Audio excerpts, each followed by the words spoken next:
नमस्कार बंधुरा आमी प्रियंका आमार रंधनिका चैनेले आपनादेर सबाइके स्वागत जानाई। आज निये एसेछि धोसा इडलिर साथे खावार जोन्नो दु रकम चाटनिर रेसिपि। ताहले देखे निই प्रथम चाटनिर रेसिपि, सेटी हच्छे टमेटो चाटनी। और तार उपकरणगुलो आमी प्रथमेই स्क्रिने दिए दिलाम और आपनादेर गुछिয়ে निते किन्तु सुविधेई हबे। ताहले चलुन रान्नाय जाई। प्रथमेই निये निচ্ছি একটা কড়াই। কড়াইটা গরম হয়ে গেছে, তাতে দিয়ে দিলাম সাদা তেল। সাদা তেলটা বেশ গরম হয়ে গেছে। এইবার এতে ফোড়ন দিয়ে দেব আস্ত জিরে, তারপর দিয়ে দিচ্ছি বিউলির ডাল। এখানে আমি ছোট চামচের 2 চামচ বিউলির ডাল দিলাম আর ছোট চামচের 2 চামচ ছোলার ডাল দিলাম। এবার এই সমস্ত উপকরণ থেকে যখন বেশ সুন্দর একটা গন্ধ বেরোতে শুরু করবে, তখন কিন্তু এর মধ্যে আমি দিয়ে দিচ্ছি ছোট্ট একটা আদার টুকরো। এটা কিন্তু 1 ইঞ্চি মতো আদার টুকরো আছে। এবার এই আদার টুকরোটা দেওয়ার পরে একটু নাড়াচাড়া করে নিয়ে দিয়ে দিচ্ছি 3টে শুকনো লঙ্কা। আর শুকনো লঙ্কাগুলো বেশ নাড়াচাড়া করে নেব, আর তাতে কিন্তু কালারটা একটু চেঞ্জ হবে এবং সুন্দর একটা ফ্লেভারও আসবে। এবার আমি এতে দিয়ে দেব টমেটো। এখানে আমি 2টো টমেটো নিয়েছি। এবার টমেটোটা দেওয়ার পরেও কিন্তু বেশ কিছুক্ষণ নাড়াচাড়া করে নিতে হবে, কারণ টমেটোটা একটু সাঁতলে না নিলে এর কাঁচা গন্ধটা কিন্তু যাবে না। এবার আমি এতে দিয়ে দিচ্ছি খুব সামান্য পরিমাণে হিং, আর দিয়ে দিচ্ছি আন্দাজ মতো নুন, দিয়ে দিচ্ছি লাল লঙ্কার গুঁড়ো। এবার সমস্ত উপকরণ দেওয়ার পরে বেশ ভালো করে নাড়াচাড়া করে নেব। আচ্ছা, এই নাড়াচাড়া করতে করতেই দেখবেন টমেটোটা কিন্তু নরম হয়ে এসেছে। আর ঠিক সেই সময় একটু জল দিয়ে দেব, খুব সামান্য জল দেব, বেশি জল দেওয়ার কিন্তু একদমই প্রয়োজন নেই। এবার জলটা দেখুন ফুটে উঠতে শুরু করেছে। একটু ঢাকা দিয়ে দেব যাতে টমেটোটা আর একটু নরম হয়ে আসে। ঢাকা দিয়ে দিলাম 3-4 মিনিটের জন্য।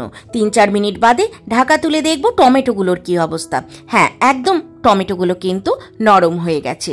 এবার খুন্তির আঘাতে একটু সামান্য ভেঙে দিলাম। তারপরে এর মধ্যে যে 2টো উপকরণ আর বাকি আছে, সেগুলোর প্রথম উপকরণ তেঁতুলের পাতলা কাত। আমি এখানে কাতটা বার করে নিয়ে একটু জল দিয়ে পাতলা করে নিয়েছিলাম। এখানে আমি 3-4 চামচ দিয়ে দিলাম। যে যেমন টক খাবেন সেই বুঝেই কিন্তু দেবেন।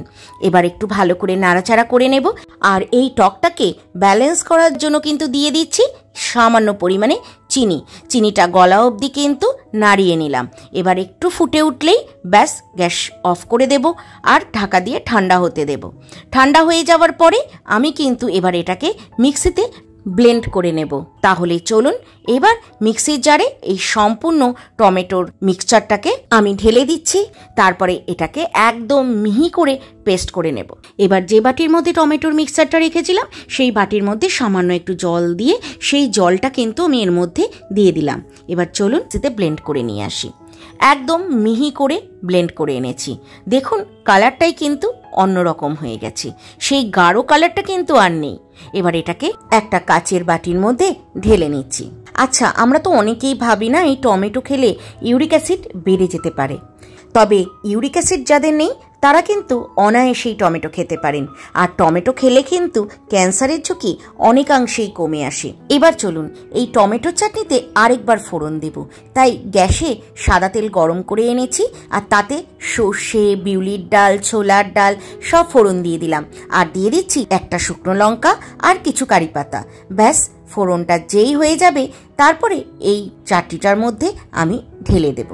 আর এই ফোড়নটাকে কিন্তু শুধু ঢেলে দিলেই হবে না, ফোড়নটাকে চাটনির সাথে খুব ভালো করে কিন্তু মিশিয়ে নিতে হবে, যাতে এই ফোড়নের যে গন্ধটা সেটা সম্পূর্ণ চাটনির মধ্যে খুব ভালো করে আসে। আর বিশেষ করে এই চাটনিটা কিন্তু ধোসার থেকেও বেশি ইডলির সাথে খেতে বেশি ভালো লাগে। যদি কোনো কিছু বুঝতে অসুবিধে হয় তাহলে অবশ্যই কিন্তু আমাকে কমেন্টে জানাবেন। তাহলে এবার চলুন বাদাম চাটনির রেসিপিটি দেখে নিই। রান্নাটা দেখার আগে অবশ্যই এই বাদাম চাটনির উপকরণগুলো আমি প্রথমেই দিয়ে দিয়েছি, যাতে আপনাদের এক জায়গায় গুছিয়ে নিতে সুবিধে হয়। তাহলে এবার চলুন রেসিপিতে যাই। প্রথমেই গ্যাসের আছে কড়াই বসিয়ে দিয়েছি। কড়াইটা গরম হয়ে যেতেই এতে দিয়ে দিলাম সাদা তেল। আর সাদা তেলটা যখন গরম হয়ে গেছে তখন এতে দিয়ে দিলাম রোস্টেড বাদাম। এই বাদামটা কিন্তু ওই যে বালিতে ভাজা বাদামগুলো হয় না, সেই বাদামগুলো।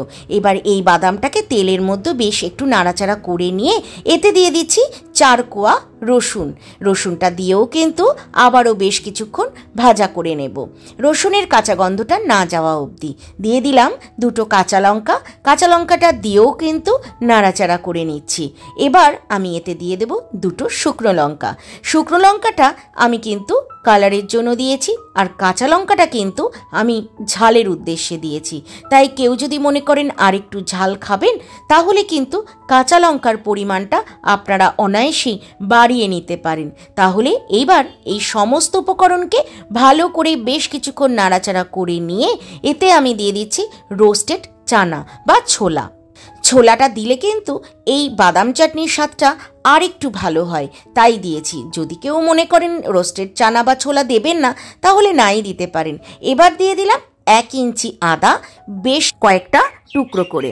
এবার সমস্ত উপকরণকে একসাথে খুব ভালো করে নাড়াচাড়া করে নেব, যাতে সমস্ত উপকরণেরই কাঁচা গন্ধটা চলে যায়। এবার এগুলোকে একটা বাটির মধ্যে নিয়ে নিচ্ছি, আর বাটিতে নিয়ে কিন্তু অবশ্যই এগুলোকে ঠান্ডা করতে হবে। ঠান্ডা না করে কিন্তু মিক্সিতে ব্লেন্ড করা যাবে না। দেখুন সমস্তটাই কিন্তু বাটির মধ্যে ঢেলে নিয়েছি। এবার চলুন এগুলোকে ঠান্ডা করতে দিই। ঠান্ডা হয়ে গেছে। এইবার এটাকে কিন্তু আমি মিক্সির জারে ঢেলে নেব। সম্পূর্ণটা মিক্সির জারে ঢেলে নিয়ে আমি কিন্তু প্রথমে ড্রাইভাবেই আগে ব্লেন্ড করে নেব। তাহলে চলুন আগে ড্রাইভাবেই ব্লেন্ড করে নিয়ে আসি। তাহলে চলুন ব্লেন্ড করে নিয়ে এসছি। এবার দেখে নিই, একটু গুঁড়ো গুঁড়ো, একটু দানা দানা মতো কিন্তু এখন ব্লেন্ড হয়েছে। এবার সামান্য একটু জল দেব। জল দিয়ে কিন্তু এটাকে আরেকবার ব্লেন্ড করে নেব। তাহলে চলুন ব্লেন্ড করে নিয়ে আসি। এবার দেখে নিই ঠিক কেমন হয়েছে। দেখুন একবারে কিন্তু মিহি পেস্ট হয়ে গেছে। এবার এটাকে আবারও একটা কাচের বাটির মধ্যে ঢেলে নেব। তাহলে চলুন ঢেলে নিই। আর এটা কিন্তু একদম খুব থকথকে একটা পেস্ট হবে। প্রথমে কিন্তু এটাকে খুব বেশি পাতলা করা যাবে না। হ্যাঁ, তাই বলে আবার এতটাও কিন্তু ঘন রাখবো না। আপনারা দেখতে থাকুন, তাহলেই কিন্তু বুঝতে পারবেন। আর এই যে বাদাম চাটনিটা, এটা কিন্তু যেমন ইডলির সাথে ভালো লাগে, তেমন কিন্তু এটা ধোসার সাথেও ভালো লাগে। আপনারা ভাবছেন তো ধোসা ইডলির কথা বলছি, তাহলে তার রেসিপি কোথায়? সেই ধোসা ইডলির রেসিপির লিঙ্কটা কিন্তু আমি আই বাটনে অবশ্যই দিয়ে দেবো। এবার দেখুন মিক্সির জারে আমি একটু সামান্য উষ্ণ গরম জল দিয়ে মিক্সি ধোয়া জলটা কিন্তু আমি এর মধ্যে দিয়ে দিলাম। এবার এই জলটার সাথে কিন্তু এই যে থকথকে যে পেস্টটা বানিয়েছিলাম বাদাম আর ছোলার, সেটা খুব ভালো করে আগে মিশিয়ে নেব। মিশিয়ে নিলে দেখবেন একদম চাটনির আকারে যে স্মুথ পেস্ট হয়, সেটা কিন্তু আপনারা পেয়ে যাবেন। এবার এর মধ্যে আমি দিয়ে দেব আন্দাজ মতো নুন। নুনটা কিন্তু দিয়ে দেওয়ার পরে এই চাটনির সাথে নুনটাকে খুব ভালো করে মিশিয়ে নিতে হবে, যাতে নুনটা সম্পূর্ণ চাটনির মধ্যে খুব ভালোভাবে মিশে যায়। আচ্ছা, বলে রাখি, বাদামে যেহেতু নিজস্ব একটা মিষ্টত্ব আছে, তাই কিন্তু আমি এখানে চিনির ব্যবহার করলাম না। এবার চলুন এর মধ্যে এবার আমি দেব ফোড়ন। তাহলে ফোড়নের জন্য গ্যাসের মধ্যে আমি একটু সাদা তেল গরম করে নিয়েছিলাম, সেই তেলে ফোড়ন দিয়ে দিচ্ছি।